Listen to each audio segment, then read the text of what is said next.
Michael Pearce died on Monday afternoon when he was stabbed twice in the back in his cell. The 33-year-old had just started a 4-year term for supplying drugs. Jail officials who have access to cells via closed-circuit cameras have been criticised for Pearce's death. There's no reason that any blame should be attributed in any way to anything here that was run by the Corrective Services Department. Detectives have described as monumental the job of finding the killer, given that 300 of the prison's 450 inmates had access to Pearce's cell. A team of 30 detectives has interviewed more than 300 prisoners here at Cessnock, but so far there's been no breakthrough. Inmates are now allowed back on the wings after the prison was locked down for 2 days, allowing guards to search every cell for a weapon. A number of weapons have been found and they have been taken into police possession. Detectives expect to be interviewing prisoners for the next fortnight. Blake Doyle, NBN News.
They're developing a taste to high quality premium grade Australian wines.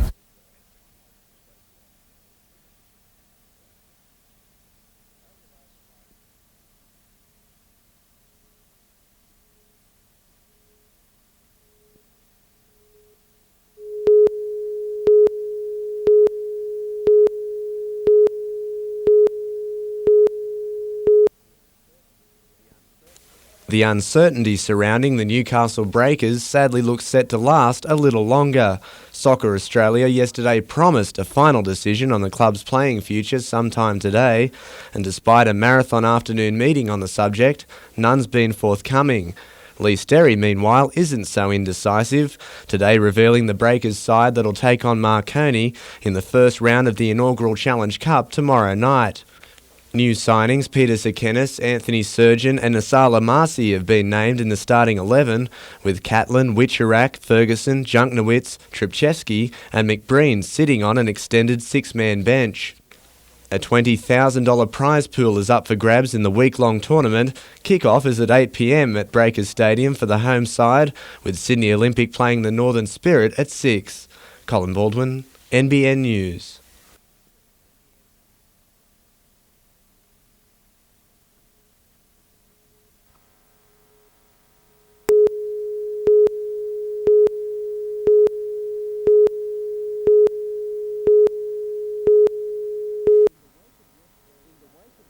In the wake of yesterday's evacuation of a Sydney train due to a bomb scare, Newcastle Police today cordoned off areas at Garden City's car park. The reason? A briefcase which had been left sitting beside a car. The circumstances into the person finding it was enough for us to say that it posed a threat, and once we had the threat, we just put our standard operating procedure into action. Police wasted no time in sealing off the area. Shoppers with laden trolleys were turned away from returning to their vehicles. Some shoppers were delayed up to 3 hours during the incident, while Northcott Drive was closed to all traffic. Well, this has been the second time in 2 weeks now with this particular type of job. But the suspicious brown briefcase turned out to be just that, a briefcase left behind and unclaimed. Given the fact that the Olympics are coming very soon in the next 2 weeks, obviously we are much more aware of these types of situations. The offending briefcase was taken to the shopping centre's lost and found. Adam Harper, NBN News.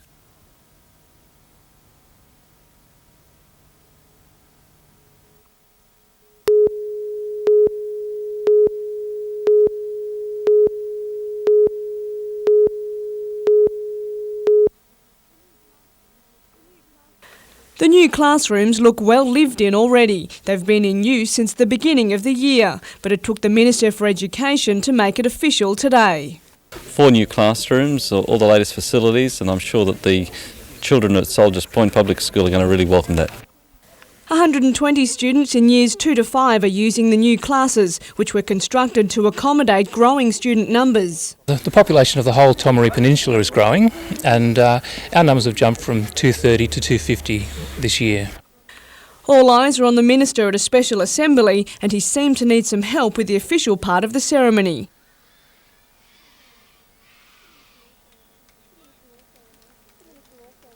The Minister also announced a $380,000 upgrade to the neighbouring Anna Bay Public School. 2 new classrooms will be constructed. Work begins next week and should be finished by the new year.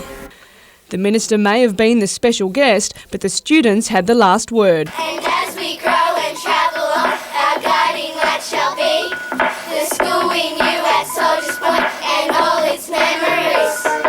Our school is cool.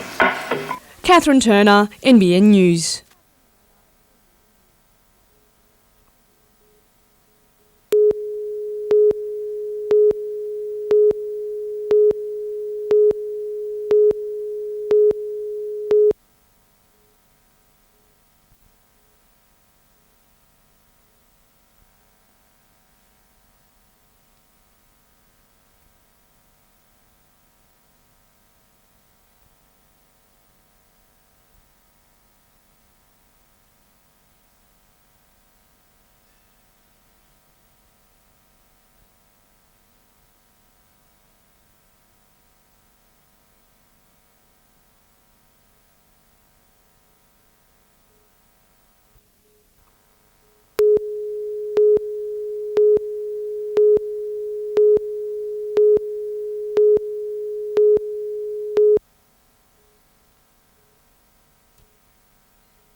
Soccer Australia released its 16-team draw for the coming season today to clubs, which included the Newcastle Breakers, subject to the club's owners proving they're financially viable.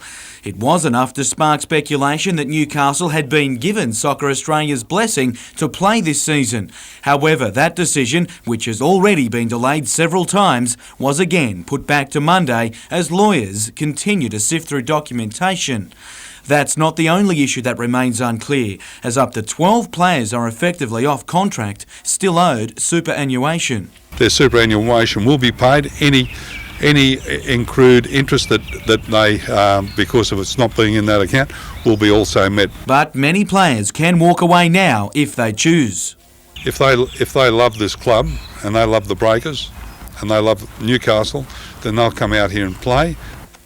Play is what they'll be doing later tonight against Marconi in the pre-season championship.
It's no secret the suburbs of Merewether, Bar Beach and the Hill are home to some of Newcastle's wealthier citizens. What's not so well known is how much they're willing to pay to live there.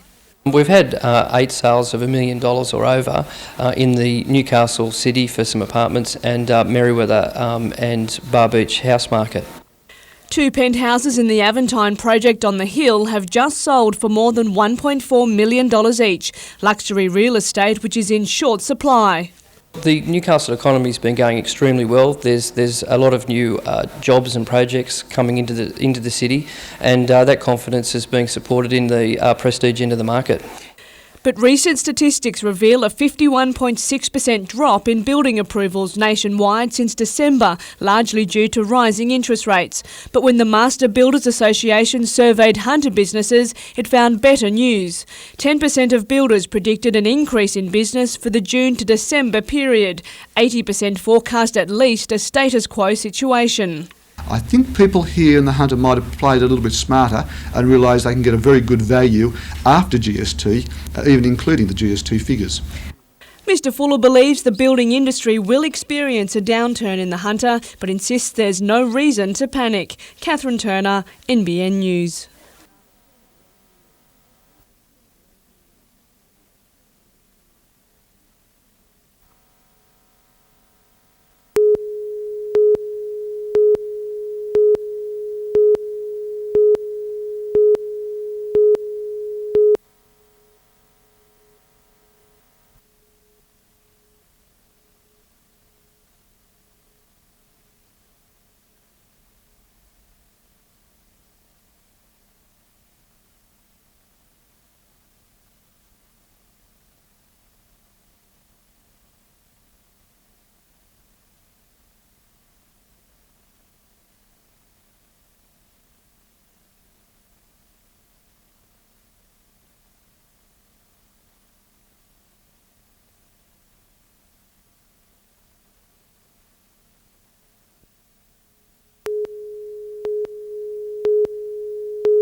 For a game with a grand final berth at stake, it was a nervous start from both sides. Mistakes and missed chances the only early highlights. With little ball early, Waratah needed no second chances when it got within range. Darren forward on the end of a great Stu Collins pass. Seeing how it was done, Shane Johnson offered Brett Cullen a run to the line, and the winger helped level things up. However, he could do little but watch at the other end as a chip kick caught him out, Damien Griffiths grabbing a gift 4-pointer. A quick tap did likewise for West, Scott Conley racing over, and things were level once again. In the shadows of half-time, Steve Doherty saved a certain Waratah try. 3 tackles later, and Cullen's 80-metre effort made sure West went to the break up 16-10. 2 quick tries after half-time got things back in the Cheetahs' favour. Player of the Year Steve Story's solo effort tipping things Waratah's way. A further blow for West and second rower Scott Connolly in a tackle that raised a few questions. The seesawing battle continued as the clock ticked down.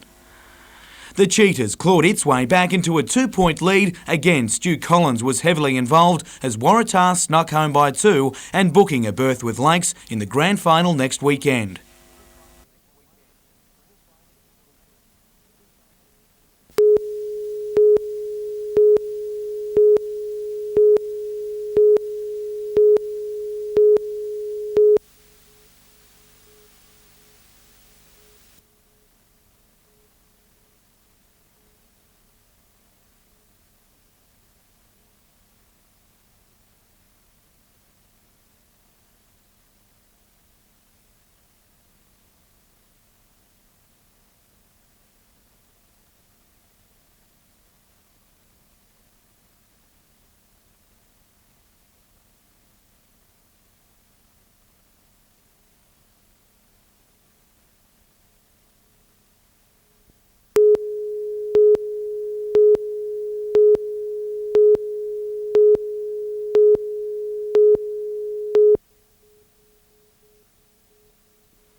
Battle scarred and bruised, but no complaints from Waratah Mayfield today. The side through to its first grand final in 10 years. It's been our aim from the start of the year, so now that we're there, we're really looking forward to it. The thrilling 24-22 win against West pits Waratah in a grand final showdown with Lakes United, the same side that humbled the minor premiers in the major semi-final 2 weeks ago. I know that they'll want it just as bad as us, so you know, on the game day it's going to be a very tight match and two sides that are really going to be putting everything into it. Two things are for sure. The Waratahs will be battle-hardened after a bruising match with the Rosellas, while prop Robbie Baker's chip kick for Damien Griffiths is considered well and truly a one-off. Mate, we worked on that all week. No, I think that was Robbie's first kick and it'll probably be his last, mate. Baker's fellow front rower Stu Collins, who's missed much of the year with injury, also stood out in a nail-biter. He set up 2 tries, including the match winner, to help get the side home by 2 and set up what will be a memorable week. It's an exciting week for all the players and the supporters, and like I said, I expect a big crowd there, so it'll be a good day.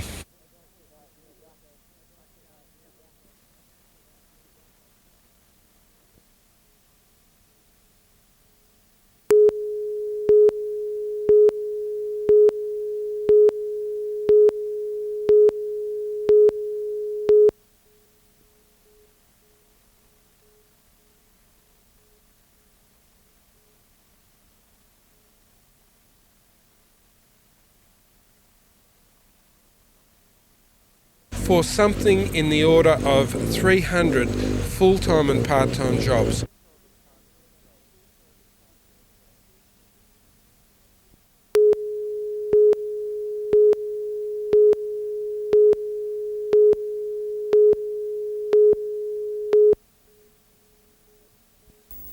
This is just the first of many trees to be planted as part of a bid to mend relationships in the year of Great Jubilee. The Jubilee Year theme is based on scriptures in the Old Testament. Every 50 years, people are called on to restore harmony at all levels. People are to take stock of their lives, to try to mend areas of injustice, to give back things that they've borrowed, like your neighbour's tools and so on, to attend to unfinished business. And part of that, of course, affects the earth.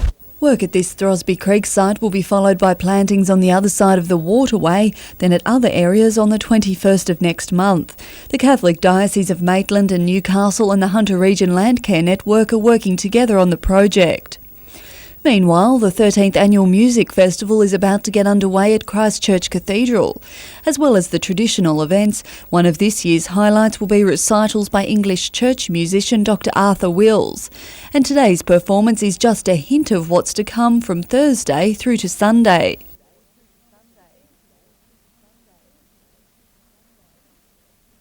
Brooke Webster, NBN News.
The truck carrying a load from Junee Abattoir rolled onto its side near the Lake Road and Thomas Street roundabout just after 4:30 this morning. On board, 12 tonnes of meat.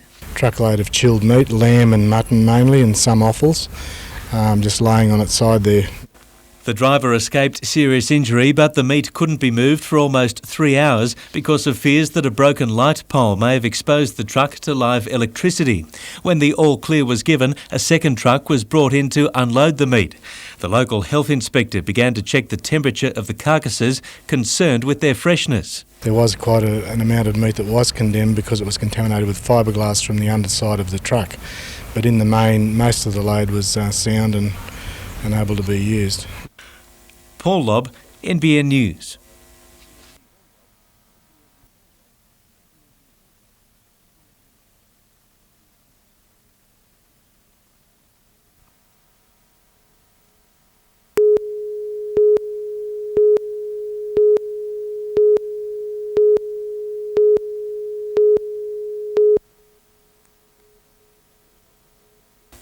Members of the Port Stephens Volunteer Coast Guard were getting their rescue vessel ship-shape today before heading to Sydney. We've been doing an extra lot of work, yes. We've checked the boat from top to bottom.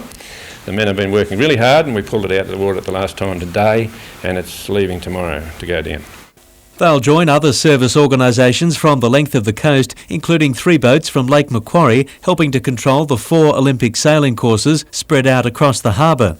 We'll then be deployed out around the whole course around Sydney Harbour, mainly for crowd control and supervision and help wherever needed. The Waterways Authority will coordinate the volunteers who've been told to expect chaotic scenes while on their 8-hour crowd control shifts. Paul Lobb, NBN News.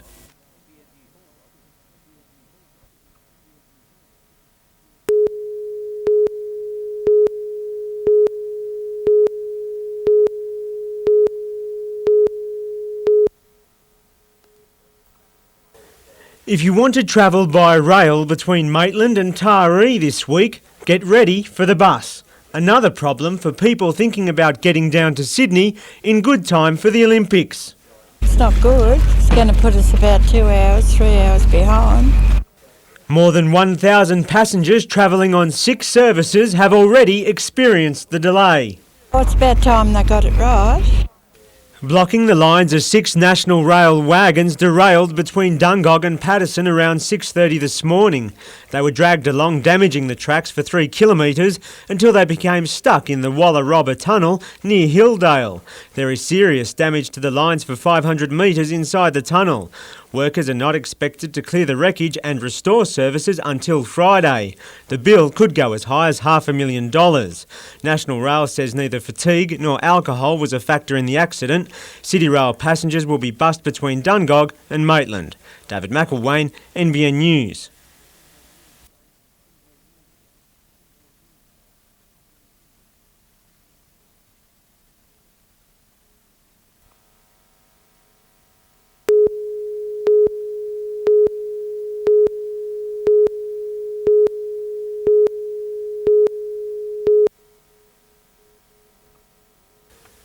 Mourners filled the church grounds, the final send-off for a man loved and respected by everyone for his goodwill. A professional cyclist for 60 years, those sharing his love of the sport gave him a special escort. Last week, a dream come true turned to tragedy when Ron King died shortly after carrying the torch through his hometown of Muswellbrook. A beautiful moment as his son Michael passed on the Olympic flame to his father, became their last together. He rode through the Hunter Valley every morning, involved in sport to the day he died. Friends like Kevin Thompson, who raced alongside and against him over more than half a century, remembered how good it was to know him. He was hard and he was tough, and he was the greatest bloke you could imagine.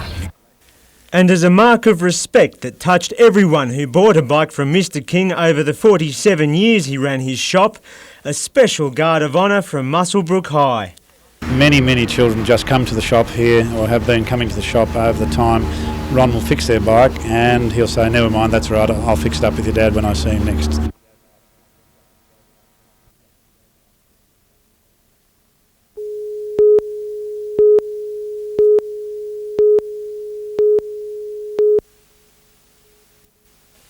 Steve Burriston might be new to coaching the junior Kangaroos, but he's no stranger to big-time games.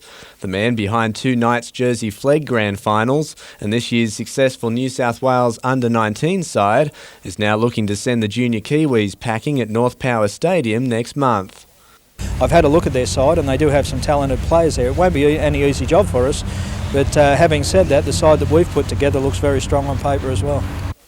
And there'll be plenty of familiar faces for Burriston in that side. Fledgling Knights first grader Josh Perry for a start. Yeah, that was probably one of my main goals this year, and pretty proud that I finally made it. Hopefully there's a few more to come. Joining him will be clubmates Daniel Abraham, Russell Richards and Clint Newton.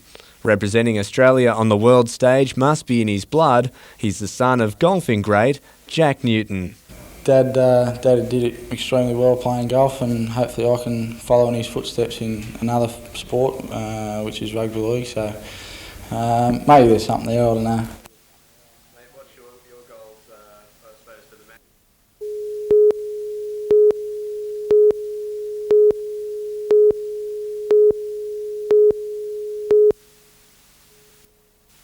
In a council meeting last night, the green light was given to the go-ahead of the Fullerton mine, a lease extension of 15 years and nearly 1,000 hectares. And while the news has angered several groups who want the whole bite to be declared a national park, State Member for Port Stephens John Bartlett says that it's only the beginning. The only thing that's been resolved is if they can get the planning department's concurrence to go ahead now, the mining can continue. The other issues with the land claim and the national park, they're still being held in abeyance until you get a decision basically on the land claim. It's believed that the state government's Department of Urban Affairs and Planning will also approve the mine expansion, but reduce the lease term to a period of 4 years. Meanwhile, another development in the Port Stephens area is set to proceed. Nearly 300 standard residential, medium density and home-based businesses will call Tanilba Bay home. It will actually join the Tanilba Bay and Malabula townships together, which will make sure that the commercial centre is a bit more viable. Last night, residents from around the proposed development site were informed about the ins and outs of the new Landcom venture. Construction is set to begin early next year. Adam Harper, NBN News.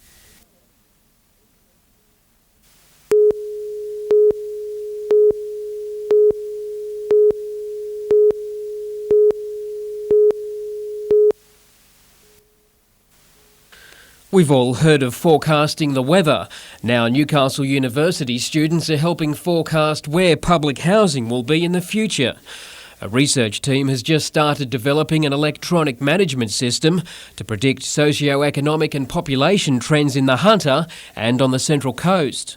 What this study will do is allow us to be much more sophisticated in mapping the data, in breaking the information down to census data collection areas, and to be much more precise in knowing where we should be providing additional housing.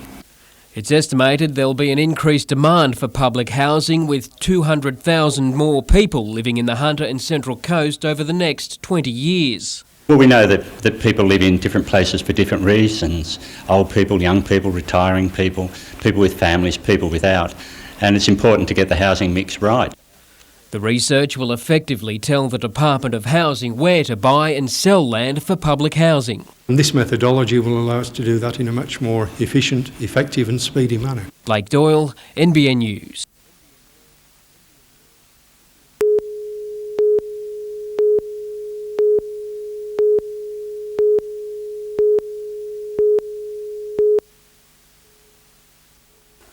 "36 hours after the derailment, the state's main rail line remains blocked with no sign it'll reopen by Friday. The National Rail goods train left the track early yesterday south of Dungog. 6 freight wagons ended up wedged in a tunnel, while almost 2 kilometres of track was damaged. The state opposition has seized on the derailment, with estimates the Carr government's track maintenance funding is down 11% on last year. I think the Minister has got to accept the Westminster principle that he's responsible for it and he's got to go and get the money to fix the problem. But the Minister for Transport claims early indications are that the derailment had more to do with National Rail's rolling stock than the state of the tracks. National Rail, which is investigating the incident, says it's too early to determine the cause. While the buck is past, almost 3,000 East Coast Rail passengers are being bussed around the scene between Maitland and Taree, adding 2 hours to their journey. We're carrying with us a baby and a lot of luggage. It's been quite inconvenient actually. I'm not too fussed about it. It's just a bit of moving around, a bit of carrying my luggage and that. The line is expected to reopen early on Friday morning. Blake Doyle, NBN News.